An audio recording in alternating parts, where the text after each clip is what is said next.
And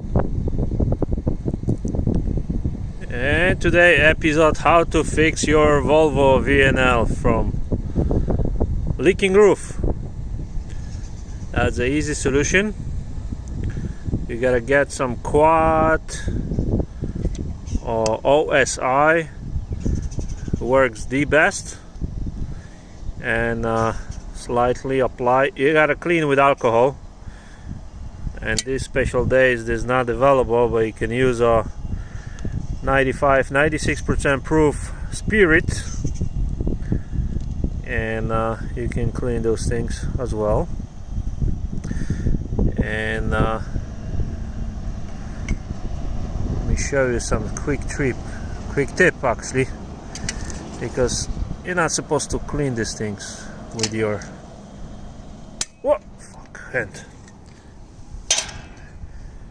So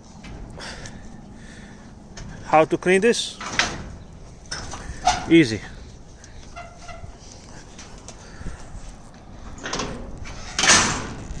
So we got that, we got this, and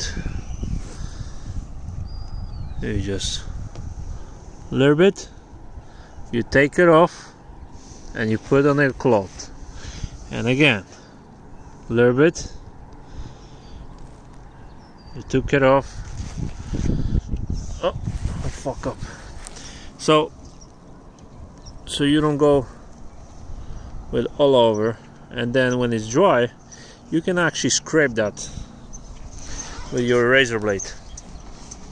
So yeah, just gonna work on this slightly. Or there's another way, you don't put too much the groove and it will work too, but it's okay. It won't hurt if it's too much. Alright, so that was a quick tip. See ya.